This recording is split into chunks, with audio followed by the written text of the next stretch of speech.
Hello, welcome back to Blender and LIVENODING. In this episode, I want to share with you this simple node setup using SVerchok add-on in Blender, basically allowing you to create a jumping cricket. So the whole thing is procedural, and you might think, okay, is this gonna be complicated? It's apparently not complicated at all. So the node is really quite simple. So the idea is that we know that we can do a bit of jump, right? We have the functions that create this kind of curve. Imagine if the cricket ran through a simple straight line. Imagine if you kind of divided the line and simply replacing each part with the bounce. Okay, so with the bounce you can actually just simply draw it using grease pencil or just animate it manually, just create one and then reuse it for every single jump. And then from this setup you can simply just mark the point where you want the cricket to jump around, so it will simply make that animation for you. So let's try to create this from scratch. So the jump functions is actually, I'm using the oscillator node, and we're gonna create that just a simple bounce first of all. So I'm gonna use viewer draw, file, save as, cricket jump demo, save. So oscillator is expecting a value, and the value we're gonna use range of number. Just make it from 0 to 1 and just use count, step and count of 0, 1. I think this one, and then plug this into the value, and this is gonna be the value that's having a functions, so it's going up and down like a sine wave. We can use other oscillator, but just use sine. The output goes into the Z because it's going ups and down, and then this one, the range of number goes into the X, and the output is going to be something like that, just a bunch of points, and it create a sine wave. So okay, that's easy enough. But if it's a bouncing cricket, a simple jump, maybe we can just use half of this wave. So we're gonna actually, okay, just use the period and make it 2. So we have a simple jump. If you want this to be a proper curve instead of just a bunch of points, UV connection does the job for us. Edges, and we can turn off the offset. Now we have a simple jump. Okay, if you repeat this, of course, you can create the bounce as well. If you repeat the release, if I'm not wrong,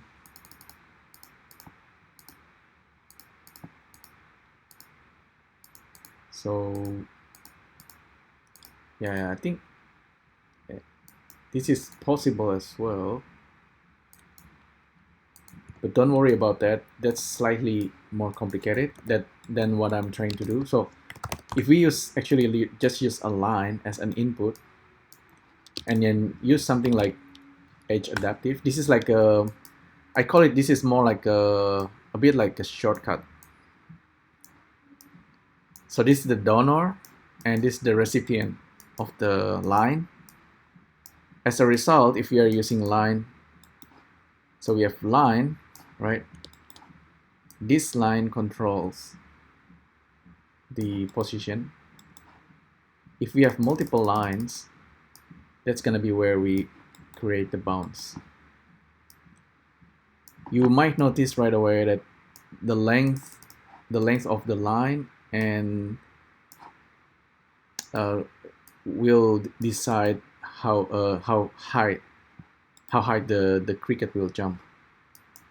Okay, so this line node is also actually really powerful. This has been gone through many iterations.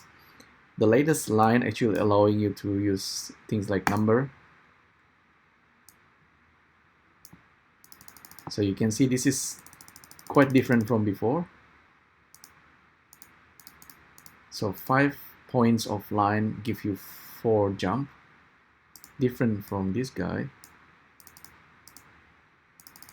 and also different from step. So with step, you provide something like maybe a random number, and just plug this into the step, and then suddenly we have our randomized jump. Still, this is only in the straight line. So if you want to randomize this further, you can use something like displays. Noise displays will work, but also randomize, because we are basically just randomizing it maybe in the Y directions or also in the X directions. We are randomizing the position of the line. So basically, so because we have randomized the line, now we have random jump. Don't randomize it in the Z because that's affecting the adaptive edges. We zero out the Z. So that's the path for our cricket. Do we have motion path in SVerchok? We probably have a way to do that, but I'm just gonna keep it simple. I'm gonna use polyline viewer. So this is gonna be the output of our curve, right? And with the curve in Blender, you can create motion path. One more thing, we have cricket. This cricket node is actually fully procedural. You can actually easily build the cricket from scratch. You can see it's very simple. It's just like the body and the antenna and the leg. So anyway, this cricket can select the cricket, select the motion path, Control P, and then turn on follow path. That will set up motion path for us in Blender. So we can hide our curve for now. You can see it's a jumping cricket. And you can now simply bake the animations. So let's make it, the length of the animation is 100 frames. I think that's because of the motion path. I think by default is, if we select the curve, look at the path animation, it says 100. So now the cricket can jump. Oh, if we can see the cricket, maybe scale it a little bit.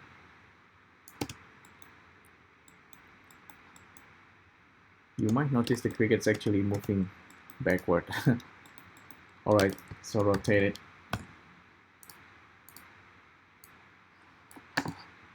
(180°).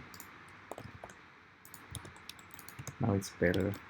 The randomizations can be on the noise, or we can actually increase the number, of course. So we just, so now that's crazy cricket. Okay, that's 20 jumps under 100 frames.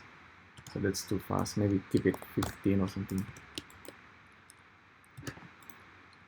This line we can turn off the points. So now it's clean. So that's how you make a simple procedural bouncing cricket using SVerchok add-on in Blender. It's simple, but it's actually quite interesting, because if you think about it, like if they're like musical notes, or like the beat of the notes, it's actually almost like you are creating like a musical jazz. I don't know, I'm not a coder by default, and I know music a little bit, but because I'm using Sonic Pi and I'm using Blender, and I study a little bit of processing, and to think about codes, to think about execution of codes in thread, you can actually kind of think of it like a cricket jump. In Blender, if you're an animator, you can think of like NLA, the nonlinear animations, and then think of a single jump like that, and how you can kind of make multiple jump. Some can be shorter, some can be higher, but it's basically like a music. I don't know, maybe there's something about it that can be useful on your understanding of coding animations, and if things are running in threads. I don't know, not so long ago I studied a course by Ge, and it was a coding course where you use this programming language that I forgot the name, but it's similar. It's almost, actually Sonic Pi is easier, but Ge is more, can go even low level, so you can create music using different synthesizer, and then you applying it into the animation, or I mean into the timeline, so you have like a whole music. Music can be really complex actually, and when you connect music with animations, you basically have almost like create like a real-time DJ automaton, and ideally, if you can generate something that can entertain yourself, that's like the ultimate creation, I guess. But anyway, thanks again for tuning in, and I'll see you next time. Bye.